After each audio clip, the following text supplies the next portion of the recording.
मालवगढ़ का महल रात के अंधेरे में डूबा हुआ था। शाही कक्ष में राजा विक्रमसेन अकेले बैठे थे। उनकी आंखों में चिंता की गहरी छाया थी। कुछ ही समय पहले एक रहस्यमयी साधु ने उन्हें एक भयानक भविष्यवाणी सुनाई थी। हे राजन, कालचक्र घूम चुका है।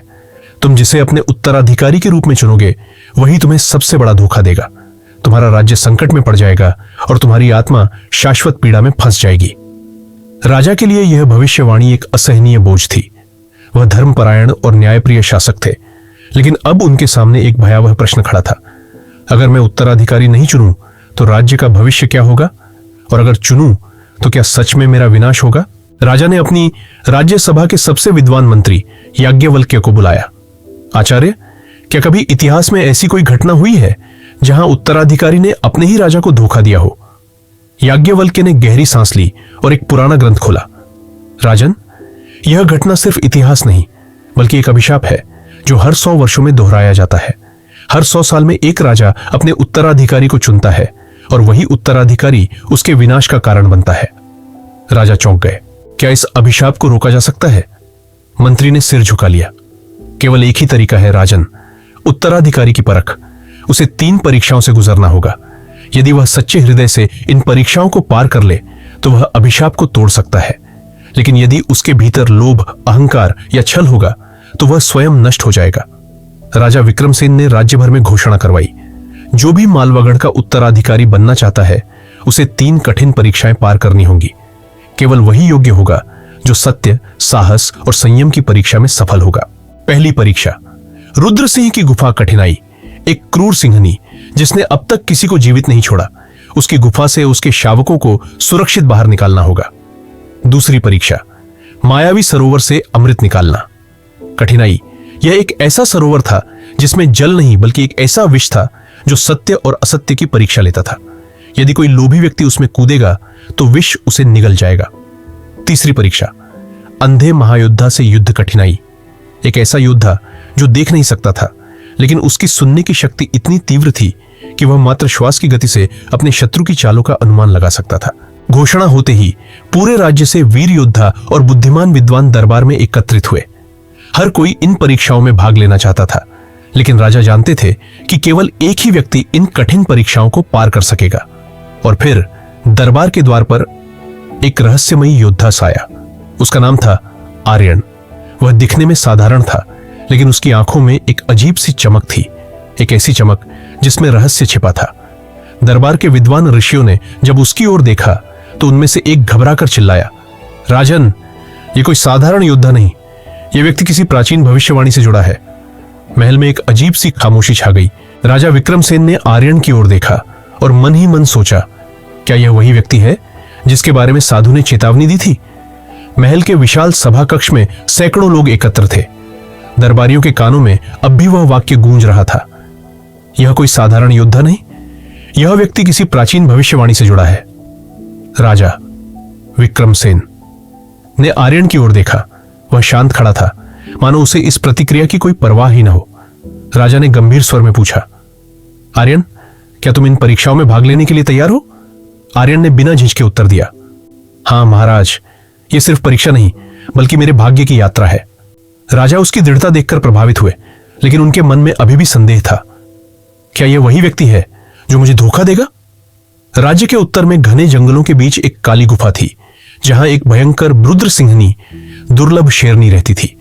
उसकी गुफा में उसके 3 नन्हे शावक थे और उन्हें वहां से सुरक्षित बाहर निकालना था।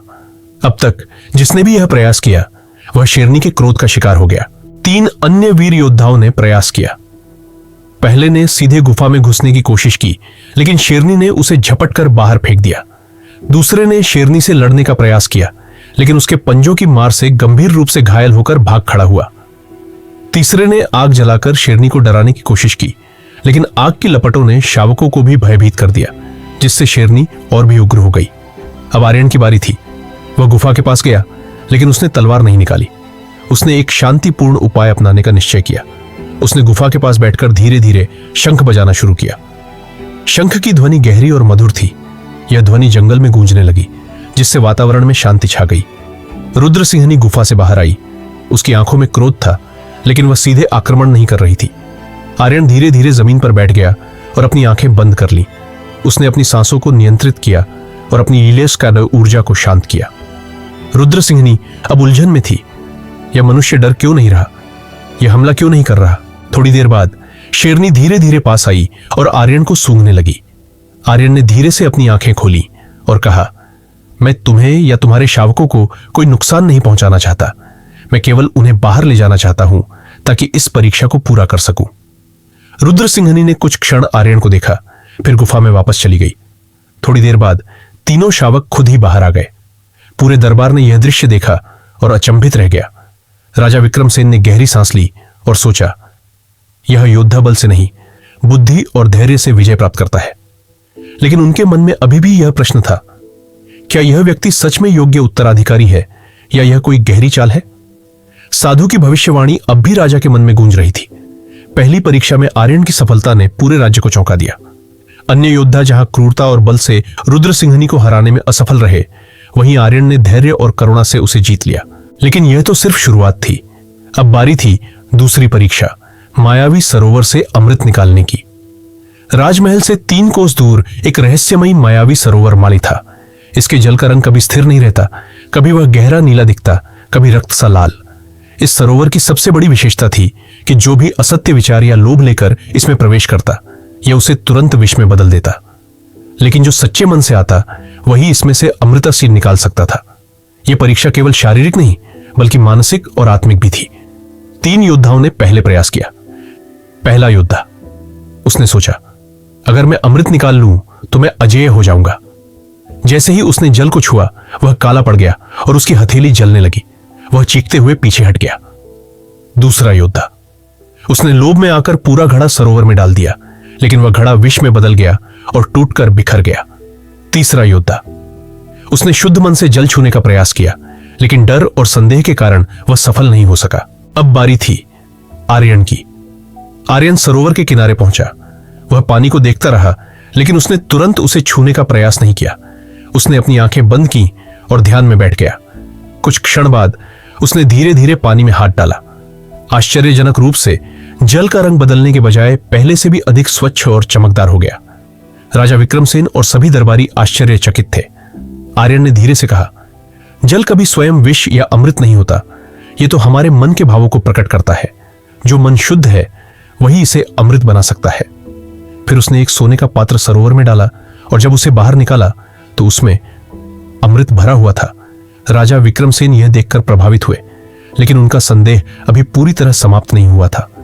उन्होंने मन ही मन सोचा, यह योद्धा वास्तव में विलक्षण है, लेकिन क्या यह सच में ईमानदार है या यह भी एक छलावा है?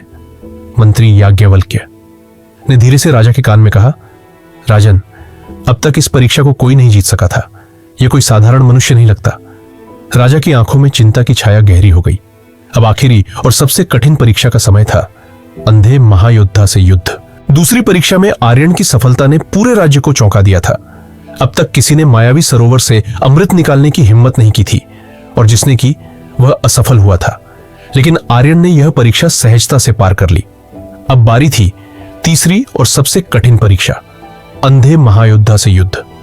महल के पुराने कक्षों में बंद एक रहस्यमयी महायोद्धा था, जिसे सिर्फ कुछ गिने चुने लोग ही जानते थे। उसका नाम था वीरकांत। कहते हैं वह किसी समय मालवागढ़ का सबसे महान योद्धा था, लेकिन एक युद्ध में उसकी आंखें चली गई थी। इसके बावजूद वह अपनी ध्वनि पहचानने की शक्ति से किसी भी योद्धा को हरा सकता था। राजा विक्रमसेन ने घोषणा की, आर्यन, तुम्हें वीरकांत से युद्ध करना होगा, लेकिन याद रखना, वह देख नहीं सकता, परंतु उसकी सुनने की शक्ति इतनी तीव्र है कि वह तुम्हारी सांसों से भी तुम्हारी चाल का अनुमान लगा सकता है। पहले 3 योद्धाओं ने वीरकांत से युद्ध किया, लेकिन वे कुछ ही पलों में हार गए। पहला योद्धा, उसने सोचा कि तेजी से हमला करेगा, लेकिन जैसे ही उसने तलवार उठाई, वीरकांत ने उसकी चाल भांप ली और एक ही वार में उसे गिरा दिया। दूसरा योद्धा, वह चुपचाप हमला करना चाहता था, लेकिन वीरकांत ने उसकी हल्की सांसों से ही उसकी उपस्थिति पहचान ली और पराजित कर दिया। तीसरा योद्धा, उसने सोचा कि वह वीरकांत को भटका देगा, लेकिन उसकी चालाकी भी काम नहीं आई। अब बारी थी आर्यन की। आर्यन तलवार लेकर युद्धभूमि में उतरा, लेकिन उसने तुरंत आक्रमण नहीं किया। वीरकांत खड़ा था, उसकी आंखें बंद थीं, लेकिन कान पूरी तरह सतर्क। आर्यन ने एक गहरी सांस ली और अपनी सांसों को नियंत्रित करना शुरू किया। धीरे धीरे उसने अपनी हृदय गति और सांसों को इतना शांत कर लिया कि उसकी उपस्थिति लगभग अदृश्य हो गई। वीरकांत ने ध्यान लगाया, लेकिन उसे कुछ सुनाई नहीं दिया। यह कैसे संभव है? वीरकांत के मन में विचार आया। आर्यन धीरे धीरे पीछे हटा और फिर पूरी ताकत से एक ही वार में वीरकांत की तलवार को हाथ से गिरा दिया। महल में सन्नाटा छा गया। वीरकांत ने कुछ क्षणों तक सोचा, फिर मुस्कुराया। मैं हार गया। इतने वर्षों में पहली बार कोई मेरी श्रवण शक्ति को परास्त कर सका। तुम न केवल बलवान हो, बल्कि तुम्हारी आत्मिक शक्ति भी अद्भुत है। राजा विक्रमसेन ने यह देखा और सोचने लगे, शारीरिक बल से अधिक महत्वपूर्ण मानसिक संतुलन और आत्मनियंत्रण होता है। आर्यन ने यह सिद्ध कर दिया।